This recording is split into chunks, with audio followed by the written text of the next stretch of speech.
Hi, everyone. Welcome back for another week of the Wealth Cafe. And it is crazy to think that we are halfway through the year. That means it is time for us to review and sit down and take a look at our financial plans for the year. Now, keep in mind, your goals are meant to change throughout the year. They are meant to. So today we are going to take a deep dive and see how we are tracking on our mid-year goals. Now, as we take a look at this, keep in mind your goals, they are meant to shift and they are meant to change.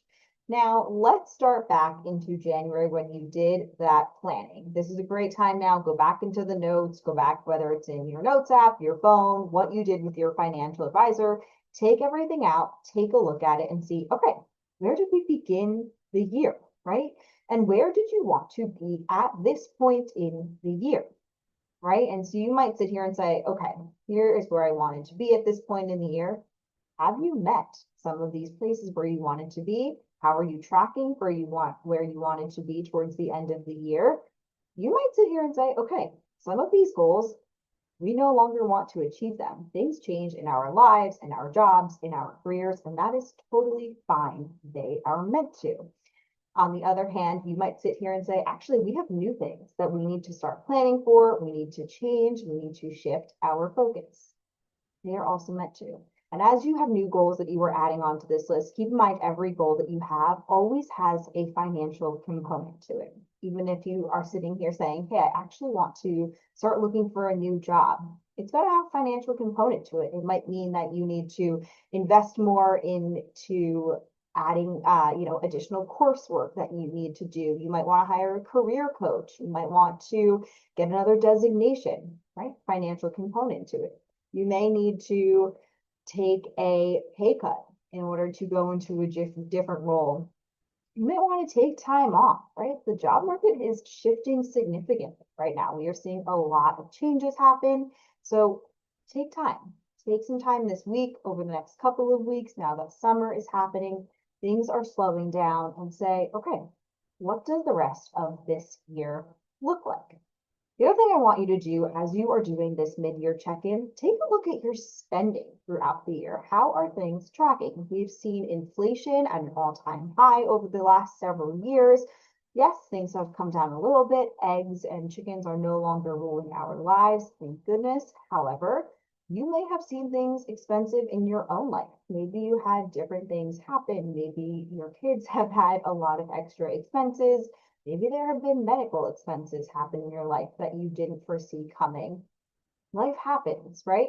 I also want you to take a look at what does the rest of the year look like as your life changed in the first half of the year. It always does. Take a look and say, okay, you know what? The second half of the year is going to look different because of X, Y, and Z. This is the perfect time to reset, realign, and plan for these things. We also had a lot of turmoil going on in the first half of the year between the markets, things happening politically. So did that impact at all your emergency savings? Do you need to take some time over the summer, over the next couple of months to replenish your emergency account? Or do you have any big things happening in your life where you need to actually add some buffer to your emergency account? As I mentioned a few minutes ago, people's jobs have some uncertainty to them, certain industries. And so you might sit here and say, you know what? With a lot of things happening in my industry or in my workplace, I actually want to add some buffer to my emergency savings. And that is totally fine. However, we do not want to be cash hoarders. So make sure we are keeping some balance. Talk to your financial team and talk to your advisor and see where that sweet spot really is for you and everything that you have going on in your life.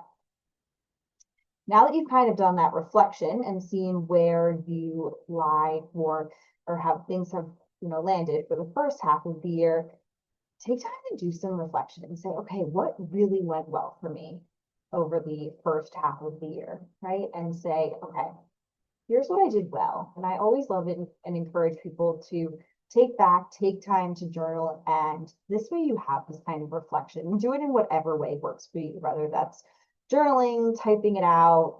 Everyone has the things that work for them. Write down the things that you're really proud of, the things that you've accomplished, right? And some people get through some of their financial goals by this midpoint in the year. Some years you will, and some years you won't, and that's totally fine.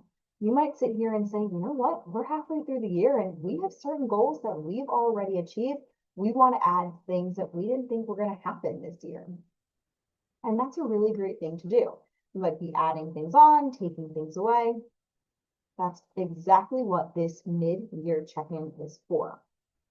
The other thing I want you to do as well is take some time and look at your taxes and do some tax planning at this midpoint of the year.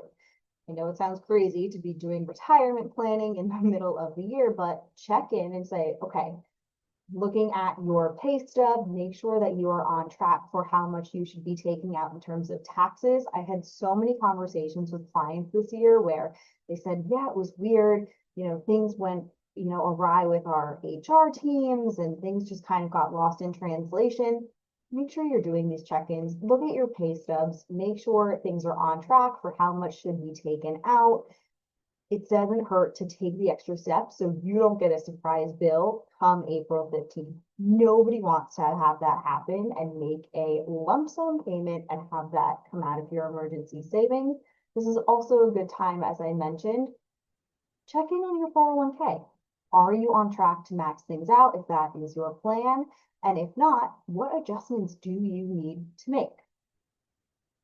This is the perfect time to slow down and make sure you are on track for all of these things. This is also a good time. Do you need to do any appointment setting, whether it is with your doctors, your financial team, your accountant? This is a good time to say, okay, life is going to get crazy come the fall, right? We come back in September and it feels like we rush to the end of the year.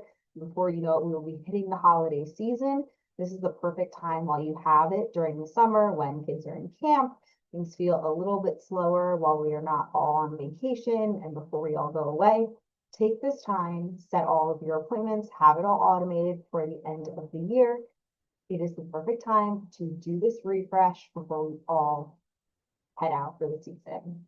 I hope this was helpful, and these were a couple tips that you can use to do this refresh, and I can't wait to see you next week. We have some amazing coffee conversations coming up for not only this summer, for the rest of the year, between New York Times bestsellers, travel bloggers, and incredible creators who are going to be sharing some amazing tips. So make sure you are subscribed and tuning in, and I cannot wait to see you next time here on the Wealth Cafe.